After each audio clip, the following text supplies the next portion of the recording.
बिस्मिल्लाहिर्रहमानिर्रहीम।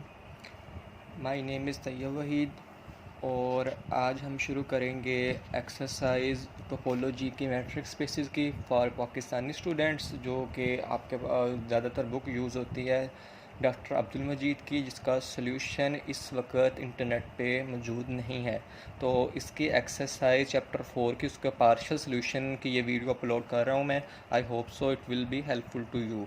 तो इसका क्वेश्चन नंबर 6 जो है चैप्टर 4 है मैट्रिक्स स्पेसेस, उसका जो आपके पास एक्सरसाइज है उसका क्वेश्चन नंबर 6 ये है कि let X of T be a metric space and x node a fixed point of x for any real number r greater than 0 show that कि ये सेट जो आपके पास है वो आपके पास ओपन है। ठीक है, अब इसको किसी भी सेट को ओपन होने का क्या मतलब है, मैंने जो लास्ट वीडियो अपलोड की थी उसमें आप देख सकते हैं। अगर आपको इशू है कि आपके पास जो ओपन सेट होता है उसकी क्या डेफिनेशन होती है कि अगर उसके अंदर कोई पॉइंट हम लें, उस पॉइंट पे किसी भी पॉइंट जो हम पिक करें वो पॉइंट किसी ना किसी ओपन बॉल का सेंटर हो, तो वो सेट आपके पास ओपन सेट कहलाता है। अब इसको जब ओपन सेट प्रूव करना है तो इसका हमारे पास क्या होना चाहिए, हम कोई पॉइंट इसमें से पिक करेंगे। पिक करने के बाद उस पॉइंट के अराउंड एक बॉल ड्रा कर देंगे, जो कि बॉल इस सेट के अंदर ही होगी, कंटेन करेगी। तो आपके पास वो क्या हो जाएगा, वो ओपन सेट हो जाएगा ये प्रूफ। ठीक है, तो इसको प्रूव करने के लिए क्या क्राइटेरिया अपनाया, मैंने सबसे पहले बताया कि एक एलिमेंट x मैंने कह दिया इससे बिलोंग करता है, इस सेट को मैंने नाम u दे दिया। देन अगर ये अगर इसमें ये लाई करता है तो x इसमें अगर लाई करता है तो अगर हमारे पास इसमें जो गिवन कंडीशन वो क्या थी, d of x not greater than r होना चाहिए। इट मीन्स इस आर को मैं इधर ले आऊँ, it will be positive number. Then इसको मैंने एप्सिलॉन कह दिया, कोई नंबर दे दिया आर्बिट्रेरी। ठीक है, इज़ पॉजिटिव, तो ये पॉजिटिव नंबर है।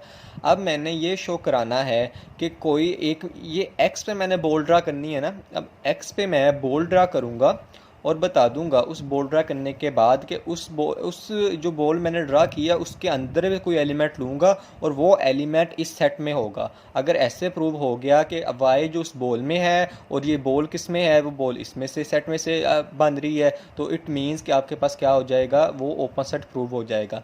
पहला स्टेप किया कि सपोज कर लिया कि एक्स इस सेट से बिलोंग करता है। अगर इस सेट से बिलोंग करता है तो उस पर मैं एक ओपन बॉल ड्रा कर ली, बी ऑफ एक्स एप्सिलॉन। ठीक है, एक्स उसका सेंटर है क्योंकि हमने जिस पॉइंट पे सिलेक्ट करना होता है उस पॉइंट पे हमारे पास एक ओपन बॉल मिलनी चाहिए। एंड वी हैव, देन हमारे पास क्या आ गया, ये चीज़ बन गई। अब आपके पास इसमें से एलिमेंट मैंने कह दिया कि y बिलोंग करता है। अगर y इससे बिलोंग करता है तो y का जो x के साथ डिस्टेंस है वो एप्सिलॉन से कम होगा। क्यों, जब भी कोई बॉल लिखते हैं हम यहाँ पे उसका सेंटर लिखते हैं, यहाँ पे रेडियस लिखते हैं। और आपके पास पता है कि जो किसी भी पॉइंट का डिस्टेंस रेडियस से हमेशा क्या होता है, कम होता है। y का जो x से डिस्टेंस होगा, कोई भी पॉइंट मैं लूँ, वो हमेशा रेडियस से कम होगा एप्सिलॉन से। अब एप्सिलॉन की वैल्यू यहाँ पे क्या थी, वो मैंने यहाँ पे पुट कर दी। और r आपके पास ये था ना -r, अब यहाँ पे r इधर से आके इधर आके ऐड हो गया। तो आपके पास नेक्स्ट देखें क्या बना है। नेक्स्ट आपके पास ये चीज़ बनी, r plus D of x Y less than D of X naught. ठीक है, अब ये देखें डी ऑफ एक्स नोट पे हम वो जो ट्राई एंगुलर इनइक्वलिटी है वो यूज़ कर सकते हैं। डी ऑफ एक्स नोट किससे लेस दैन इक्वल होता है, x से हम पहले y पे जाएँ फिर y से x नोट तक जाएँ। ये ऐसे देखें, ऐसे ट्राइंगल है हमारे पास, ये है x है, ये x नोड है। आप x से पहले y पे गए, देन y से x नोड पे गए। ठीक है, इस तरीके से यूज़ करते हुए ट्रायंगुलर इनइक्वलिटी बनाई। आप देखें ये वाली वैल्यू इससे लेस है और ये इससे लेस है, तो मैं दरमियान वाले को अगर ओमिट कर दूँ ये वाली को, तो ये वैल्यू लेस होगी इस वाले से। अब ये डी एक्स वाई इधर भी है, डी एक्स वाई इधर भी है, दोनों आपस में कैंसिल आउट हो गए। आर इज़ लेस दैन हो गया D of Y and X naught. अब आर किससे लेस हो गया, D of Y and X naught. और ये वाला किस टाइप का एलिमेंट बन गया कि जिसमें वाई जो है D of Y X naught हो वो ग्रेटर देन आर हो। तो ये आपके पास क्या था कि कोई भी एलिमेंट y हो, यहाँ पे x यहाँ पे x था एंड x नोट हो वो ग्रेटर देन r हो। तो ये वाला एलिमेंट कहाँ पे चला गया आपके पास, ये वाला एलिमेंट आपके पास इस सेट में चला गया। अगर इस सेट में चला गया इट मीन्स y बिलोंग कर गया इस सेट से, y इस सेट से बिलोंग कर गया। और y पे हमने एक y किससे बिलोंग करता था, एक बॉल से बॉल में लाई करता था, और बॉल जो है वो इस सेट के अंदर ड्रा की थी हमने पॉइंट x पे। ये हमारे पास एक स्पेस थी। ठीक है, मैट्रिक्स स्पेसिस। इसके अंदर हमने एक पॉइंट लिया, उस पॉइंट पे एक बोर्ड ड्रा की। अब बोर्ड ड्रा करने के बाद उसके अंदर एक पॉइंट वाई लिया। अब वो वाई भी हमने बताना है इसी सेट के अंदर अंदर ही एग्जिस्ट करता है। अब वो वाई किस में लाई कर गया, इसी सेट के अंदर लाई कर गया। तो ये शो हो गया कि जो ओपन बॉल है वो इस सेट में है और एक्स एलिमेंट जो हमने सेलेक्ट किया था उसमें। अब इसमें हमें एक ओपन बॉल मिल गई, इट मीन्स ये आपके पास क्या हो गया, ओपन सेट हो गया। ये आपके पास क्वेश्चन नंबर 6 कंप्लीट हो गया। इसके बाद क्वेश्चन नंबर 10 है, अगेन एक्सप्लेन कर रहा हूँ, ये डॉक्टर अब्दुल मजीद की जो बुक है उसका पार्शियल सोल्यूशन है इसकी एक्सरसाइज का, चैप्टर 4 जो मैट्रिक स्पेसिस है उसका। ठीक है, अब इसमें आपके पास क्वेश्चन में क्या कहता है कि give an example to show that the union of an infinite number of bounded set need not to be bounded. ठीक है, आपने ये बताना है कि आपने ये शो करना है कि इनफाइनाइट नंबर जो होते हैं ना उनका यूनियन लो, तो वो अगर बाउंडेड हो सारे तो उनका ज़रूरी नहीं है कि उनका जो यूनियन हो वो भी बाउंडेड हो। ठीक है, आप इसकी सिंपल सी, जब भी किसी चीज़ को आपने डिसप्रूव करना होता है आप उसकी काउंटर एग्जांपल लेते हैं। जब भी किसी चीज़ को प्रूव करना होता है देन आप उसको बाय जनरल प्रूव करते होते हैं बाय यूजिंग आर्गूमेंट्स। अब आपने एक इंटरवल कंसीडर किया ए एन माइनस एन से एन तक उसमें वैल्यूज़ हैं and it is a closed interval. अब एन बिलोंग्स टू एन। आपको पता है जो क्लोज्ड एंड बाउंडेड इंटरवल होते हैं उसको आप कंपैक्ट इंटरवल कहते हैं। कुछ बुक्स में बाउंडेड की जगह यही वाला क्वेश्चन सेम है, यहाँ पे कंपैक्ट का वर्ड यूज़ हुआ है। ठीक है, अब क्लियरली ये वाला आपके पास क्या है, बाउंडेड है, ये क्लोज्ड भी है और बाउंडेड भी है। अब एन की वैल्यू मैं क्या ले सकता हूँ यहाँ पे, एन की वैल्यू मैं कोई भी लूँ, -1 लूँ, सॉरी एन की वैल्यू 1 लूँ तो यहाँ पे -1 आ जाएगा, यहाँ पे 1 आ जाएगा। ये बाउंडेड है ना कि मैक्सिमम वैल्यू 1 है, मिनिमम वैल्यू -1 है। एन की वैल्यू 8 लूँ, यहाँ पे -8 और 8 आ जाएगा। -8 और 8 के दरमियान वाली सारी वैल्यूज़ आ जाएंगी। इट मीन्स लोअर बाउंड -8 है और अपर बाउंड जो आपके पास है वो 8 है। देन आपके पास क्लियर इट ये बाउंडेड है। ठीक है, अब मैंने इसके जितने भी इंटरवल बनते हैं, इसके जितने भी इंटरवल बनते हैं उन सब का जब मैं यूनियन लेता हूँ ना तो मेरे पास रियल नंबर आ जाते हैं। वो कैसे रियल नंबर आ जाते हैं, ये देखें ज़रा। अब पहला इंटरवल मैंने लिया, 1 वैल्यू ली, -1 एंड 1, इट मीन्स -1 और 1 के दरमियान जितने भी नंबर हैं वो आ गए। तो ये क्लोज और भी था और बाउंडेड भी है। -1 इसका लोअर बाउंड है, 1 इसका अपर बाउंड है। अब मैंने नंबर जब 2 लिया तो ये -2 और 2 आ गया। इट मीन्स इसमें कौन कौन से नंबर आ गए, -2 से लेके जो आपके पास 2 तक जितने भी नंबर हैं वो सारे इसमें आ गए। अब मैं जब यूनियन लूँगा इसका पहले वाले के साथ तो आप मेरे पास कौन सा आ जाएगा, -2 से लेके 2 तक आ जाएगा। नेक्स्ट हमारे पास अब इस तरीके से मैं n की वैल्यू इंक्रीज़ करता जाऊँ तो मेरे पास जितने भी इंटरवल आए जब मैं उनका यूनियन लूँगा सब का सब, तो आपके पास ये रियल नंबर आ जाएंगे सारे के सारे, और सब के सब रियल नंबर आ जाएंगे। आपको पता है कि रियल नंबर जो होते हैं वो बाउंडेड नहीं होते, क्यों, क्योंकि इनका लोअर या अपर बाउंड नहीं होता। ये आपने उसमें जो है बुक आपकी रियल एनालिसिस की, उसमें आर्शिमीडियन प्रॉपर्टी जहाँ पे डिफाइन है वहाँ पे ये चीज़ एक्सप्लेन की गई है कि जो set of real number is not bounded. Next आपके पास है जी क्वेश्चन नंबर 9। क्वेश्चन नंबर 9 हमें स्टेट करता है कि show that every subset of a discrete metric space is bounded. अब आपको पता है डिस्क्रीट मैट्रिक स्पेस कैसी होती है, ऐसी डिस्क्रीट मैट्रिक स्पेस ऐसी होती है जिसमें अगर x is equal to Y हो तो आंसर 0 आता है, x is not equal to Y हो तो आंसर 1 आता है। ठीक है, अब आपने शो करना है कि subset of discrete metric space is bounded. ये बाउंडेड है, इसका मैं कोई भी सबसेट लूँ वो बाउंडेड होगा। आपने बाउंडेड की डेफिनेशन पढ़ी क्या है, इसमें मैट्रिक स्पेसेस में बाउंडेड की डेफिनेशन ये होती है कि आपके पास जो किसी भी सेट का अगर डायामीटर फाइनाइट हो तो वो बाउंडेड होता है। डायामीटर की डेफिनेशन आपने क्या की थी कि किसी भी दो सेट्स के दरमियान, सॉरी किसी भी एक सेट के का जो मैक्सिमम डिस्टेंस है, किसी एक सेट से एक सेट लिया उसमें 2 पॉइंट लूँ, उन 2 पॉइंट्स के दरमियान जो मैक्सिमम डिस्टेंस होगा वो आपके पास क्या होगा, उसका डायामीटर कहलाएगा। किसी 2 पॉइंट्स के दरमियान मैक्सिमम डिस्टेंस एक सेट्स के क्या कहलाता है, उसका डायामीटर कहलाता है। और अगर डायामीटर फाइनाइट हो तो हम कहते हैं वो सेट बाउंडेड है। अब प्रूव करना है कि डिस्क्रीट मैट्रिक स्पेस का कोई भी सबसेट लो वो बाउंडेड होगा। इसको कैसे प्रूव करते हैं, इसको प्रूव करने का ये तरीका है कि हमने क्या किया, यहाँ पे हमें पता है कि डिस्क्रीट मैट्रिक स्पेस ये है। अब मैं कोई भी सेट लूँ उसका अगर वो सेट की वैल्यूज़ मेरे पास दोनों सेम आ रही हैं तो डायामीटर उसका 0 आएगा। अगर उसकी वैल्यूज़ डिफरेंट आ रही हैं तो आंसर 1 आएगा। इट मीन्स मेरे पास डायमीटर हमेशा 1 आएगा या 0 आएगा, ना इनके अलावा कोई और चीज़ नहीं आएगी। तो इट मीन्स 1 और 0 दोनों फाइनाइट ही तो हैं, तो या 1 आएगा या 0 आएगा। तो इट मीन्स कि किसी भी डिस्क्रीट मैट्रिक स्पेस जो है वो उसका जो आपके पास सबसेट है वो हमेशा बाउंडेड होगा, या उसका आंसर 0 आएगा या उसका आंसर 1 आएगा। आपको पता है कि अगर एक एलिमेंट है तो वो भी बाउंडेड ही होता है, अगर एक एलिमेंट है उसमें तो वो सेट हमेशा बाउंडेड ही होता है। अगर मैं 1 लिखूं तो 1 सिर्फ एक बाउंडेड सेट कहलाएगा अगर एक ही एलिमेंट हो उसमें, ठीक है। Since no other value can be diameter, so diameter is finite, hence diameter finite हो गया। जब डायमीटर फाइनाइट हो जाए तो हमारे पास बाउंडेड की डेफिनेशन है। अगर डायमीटर फाइनाइट हो, देखिए फाइनाइट है या 0 आंसर है या 1 है, तो आपके पास उसका जो होगा आपके पास सेट होगा वो बाउंडेड होगा। Hence every subset of discrete metric space is bounded. इसके बाद आपके पास क्वेश्चन नंबर 1 है। क्वेश्चन नंबर 1 आपके पास क्या स्टेट करता है कि x be a non empty set और आपके पास डी एक मैट्रिक डिफाइन है। इस तरीके से एक फंक्शन डिफाइन है कि एक्स वाई उसमें वैल्यूज़ 0 तभी होती है जब x is equal to Y हो और उस पर यह ट्रायंगुलर इनइक्वालिटी होल्ड करती है। शो करना है कि एक्स डी मैट्रिक स्पेस। अगर मैं इसको जो दो कंडीशन उसने फंक्शन की बताई है एग्जामाइन करूँ तो मेरे पास एक ऐसा फंक्शन मेरे इस माइंड में आता है जो डिस्टेंस फंक्शन है। क्यों? क्योंकि इसमें अगर मैं X is equal to Y लूँ तो उसका आंसर 0 आता है, इसको 0 के इक्वल पुट करूं तो x is equal to Y आता है। दोनों कंडीशन सेटिस्फाई हो रही हैं। पहली कंडीशन सेटिस्फाई हो गई। अब सेकंड कंडीशन देखिए। सेकंड कंडीशन इसकी क्या थी कि ये वाली कंडीशन होल्ड करे कि x y का जो डिस्टेंस है वो हमेशा x, या मैं डिस्टेंस ले रहा हूँ यहाँ पे मैट्रिक जो हम कहते हैं यूजुअल मैट्रिक, ठीक है। अब एक्स वाई का डिस्टेंस किससे लेस होगा? x से पहले z पे जाएं फिर y से z पे जाएंगे। देखें यहाँ पे मैंने इलिस्ट्रेट भी किया है। अब एक्स वाई का डिस्टेंस मैंने लेना है ना, क्लियरली आपको पता है x से z तक जाएं देन z से y तक जाएं। एक्स वाई का डिस्टेंस इन दोनों डिस्टेंस को ऐड कर लो तो उससे कम होगा, ठीक है। अब इसको ये दो मेरे पास लेट ये आ गया because this function from x cross x to r satisfy both of the above condition, दोनों कंडीशन सेटिस्फाई करता है, ठीक है। अब इसके लिए मैट्रिक स्पेस प्रूव करने के जो 3 एक्सोइम्स हैं उनको फुलफिल कर दिया। पहला एक्सोइम क्या था? वो यही था कि d of x y greater than 0 equal to 0 होना चाहिए। ये आपने मोड फंक्शन लिया है, डिस्टेंस फंक्शन लिया है, और डिस्टेंस हमेशा आपके पास पॉजिटिव ही होता है, कभी भी नेगेटिव नहीं होता, क्योंकि लेंथ आपके पास हमेशा पॉजिटिव होती है। पॉजिटिव है और 0 कब होगा? If and only if x is equal to y. ये चेक कर लिया, एक्स की जगह वाई पुट किया 0 आ गया। देन अब अगर आप इसको 0 के इक्वल पुट करें तो x is equal to y आ जाएगा।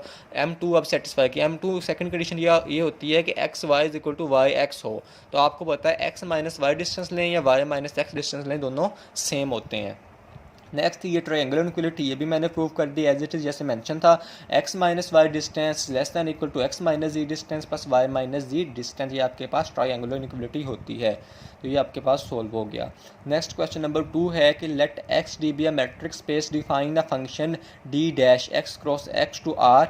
ये एक्स क्रॉस एक्स है ये, ठीक है, x cross x to r, ठीक है। अब ये जो फंक्शन है, अब ये आपके पास ये आपने प्रूव करना है कि ये आपके पास मैट्रिक है। अब ये डी डैश जो आपके पास गिवन है ये है D of x y over 1 plus D of x y. और ये बात याद रखनी है, ये गिवन है कि ये वाली चीज़ जो आपके पास मैट्रिक ऑलरेडी गिवन है, let x d be a metric space, ये गिवन है, ठीक है। तो आपने इसको यूज़ करते हुए इसको प्रूव करना है। इसको हमने कैसे प्रूव किया? मैट्रिक स्पेस को प्रूव करने के जो 3 एग्जाम है वो दोनों होल्ड करवा दिए, तीनों के तीनों।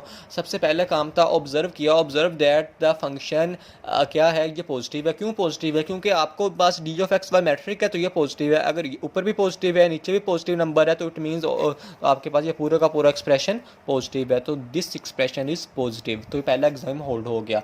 आप पहले एग्जाम में एक एडिशनल चीज़ जो होती है वो भी होती है कि अगर 0 को पुट करें इक्वल तो x is equal to y आ जाता है, x is equal to y करें तो आंसर 0 आता है। हमने सबसे पहले इसको डी डैश एक्स वाई को 0 को इक्वल पुट किया। डी डैश आपके पास कैसे डिफाइन है वो वैल्यू पुट की, इसको 0 को इक्वल पुट करने के बाद ये वाली वैल्यू इधर आकर 0 हो गई। It means d of x y is equal to 0 हो गया। ये गिवन है आपके पास कि ये मैट्रिक स्पेस है। अगर ये मैट्रिक स्पेस है तो x is equal to Y आता है। जब ये कंडीशन होती है ये प्रूव हो गया। कन्वर्सली सपोज किया x is equal to y है। अगर x is equal to y है तो इसमें एक्स की जगह वाई पुट कर दिया। यहाँ पे जब x is equal to Y हो जाएगा, इनके एक्स एक्स हो जाएगा, तो आपके पास पता है जब सेम हो जाए तो आंसर उसका 0 आता है डिस्टेंस का। तो 0 आ गया, यहाँ पे भी 0 आ गया, यहाँ पे 1 आ गया, तो ये 0 आ गया इसका आंसर। तो आपके पास दोनों कंडीशन फुलफिल होगी। Thus d dash of x y is equal to 0 if and only if y is equal to x. अब नेक्स्ट मैंने एग्जाम 1 सेटिस्फाई करने के बाद एग्जाम 2 को करवाया। एग्जाम 2 क्या कहता है कि अगर एक्स वाई हो उसको अगर एक्स वाई हो तो मैं एक्स वाई की जगह वाई एक्स को रिप्लेस कर दूं तो ये चीज़ मैट्रिक बन जाएगा। अब देखें ज़रा, d dash of x y था, मैंने क्या किया, इसको जो डिफाइन थी वो लिखी, इसकी जो गिवन है आपके पास। अब आपके पास ये मैट्रिक है तो इसको मैं एक्स वाई की जगह वाई एक्स लिख सकता हूँ। ये मैट्रिक स्पेस है, इसको वाई एक्स की जगह एक्स वाई की जगह वाई एक्स लिख सकता हूँ। तो इस सारे को एग्जामाइन किया तो आपके पास ये चीज़ बन गई है यूजिंग दिस। ठीक है, एग्जाम 2 भी सेटिस्फाई हो गया। अब एग्जाम 3 सेटिस्फाई करवाना है हमने।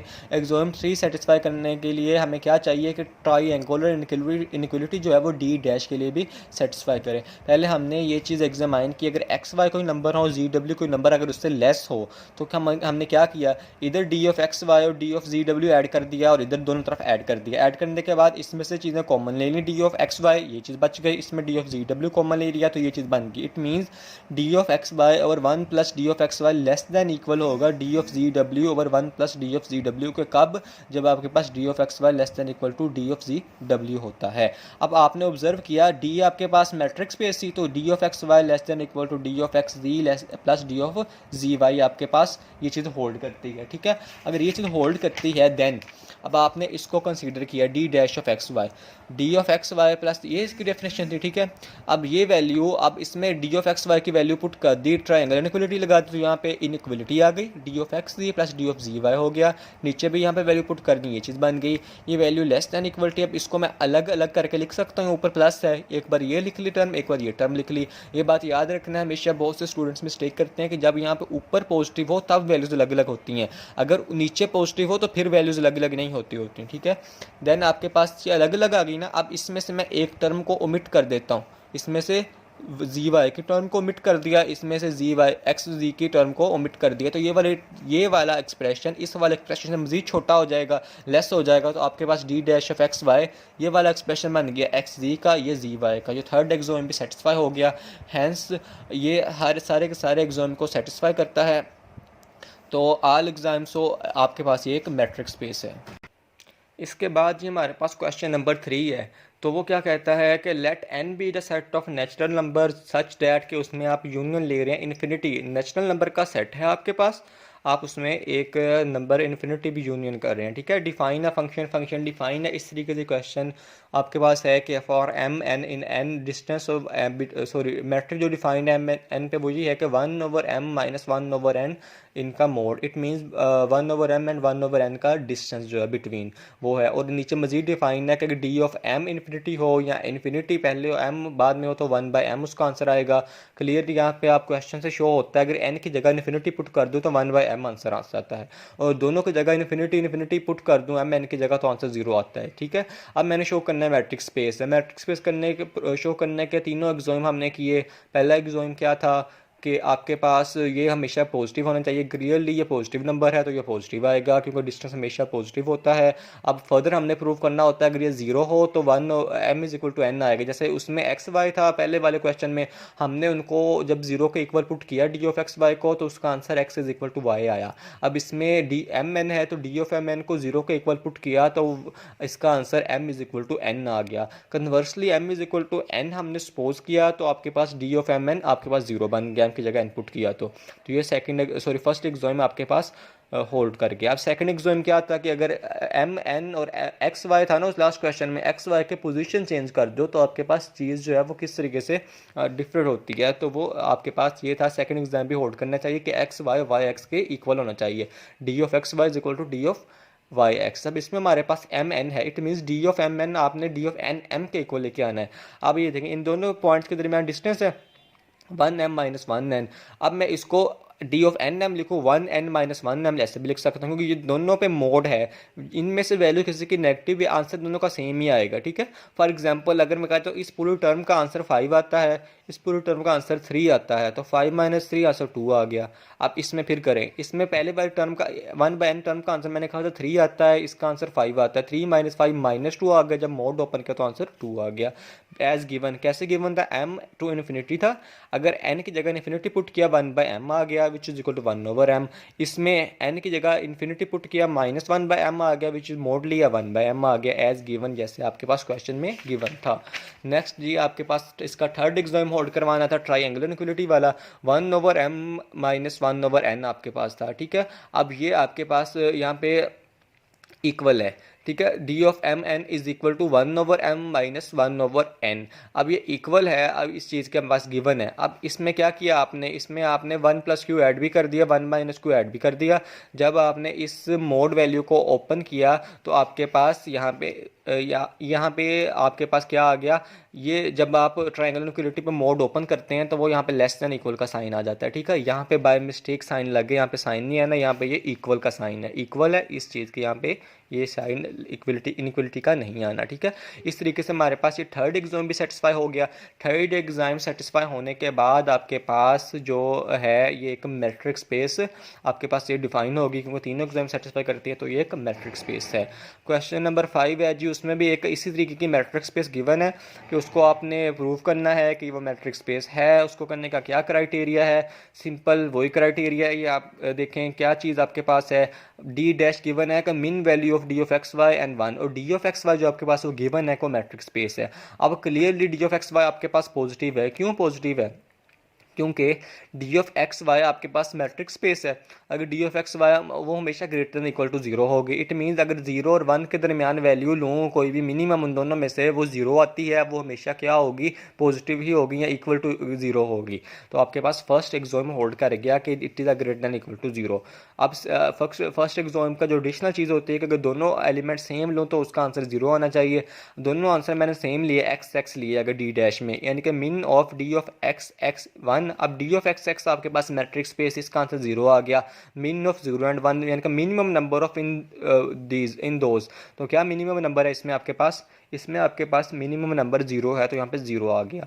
देन कन्वर्सली अगर आप जब करते होते हो इसको 0 के इक्वल पुट किया, जब 0 के इक्वल पुट किया तो minimum value of d of x y 0 आ गई। डी ऑफ एक्स वाई इसमें से, इसका मतलब है कि इन दोनों में से 1 इज इक्वल टू 0, इन दोनों में से मिनिमम वैल्यू 0 के इक्वल है। अब 1 तो 0 के इक्वल नहीं हो सकता, तो हमने कह दिया कि डी ऑफ एक्स वाई 0 के इक्वल है। अगर ये 0 के इक्वल है तो ये आपके पास मैट्रिक्स स्पेस डिफाइंड है। तो मैट्रिक्स स्पेस में हमें पता है कि जब d of x y equal to 0 होता है if and only if x is equal to Y.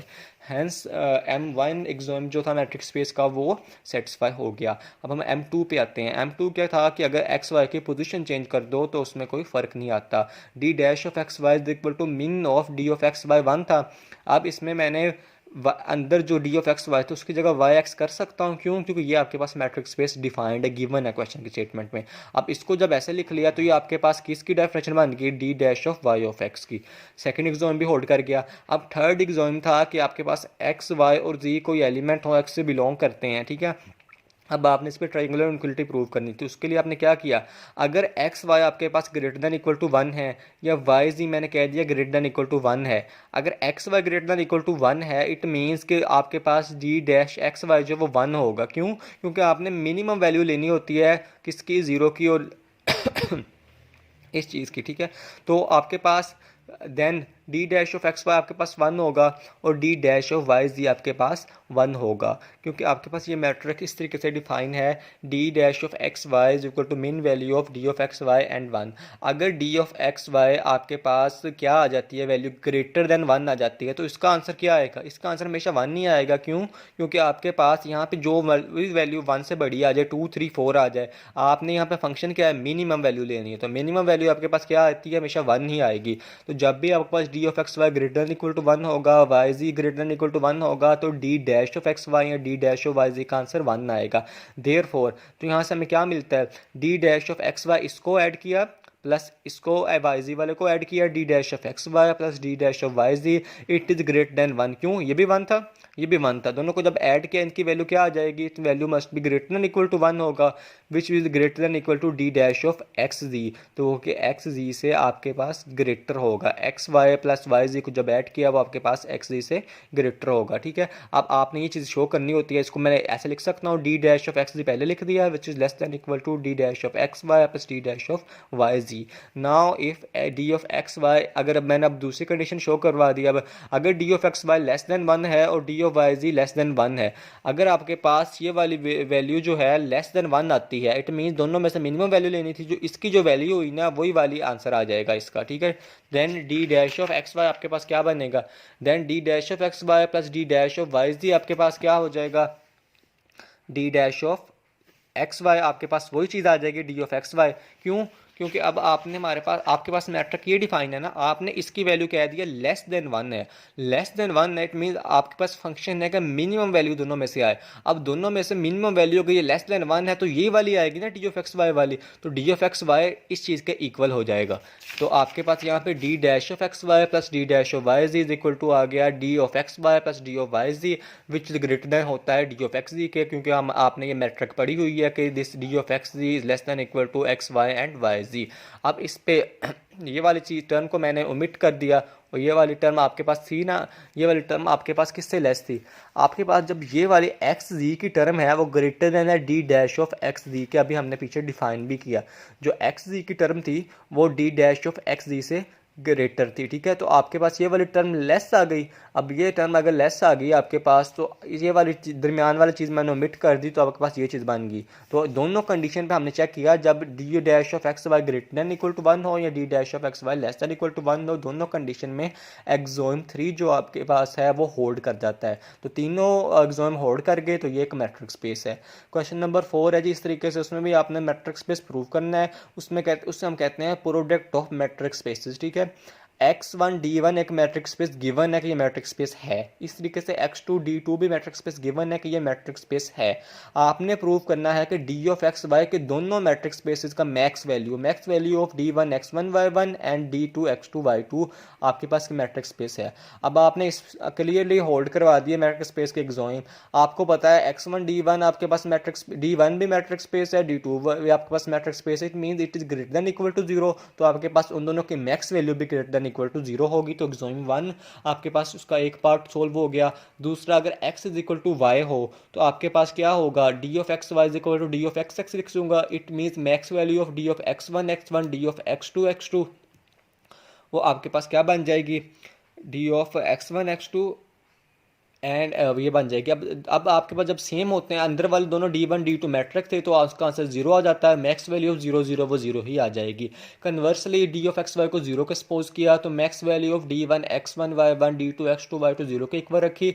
दोनों वैल्यू अलग अलग 0 के इक्वल है। x1 y1 के इक्वल आ गया, x2 y2 के इक्वल आ गया, which implies x is equal to y। तो एग्जाम 1 सेटिस्फाई हो गया।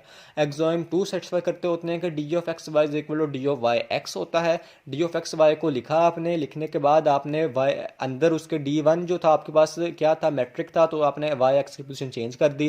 d2 भी मैट्रिक था, उसमें y एक्स की पोजीशन चेंज कर दी, तो आपके पास d ऑफ y एक्स के इक्वल आ गया।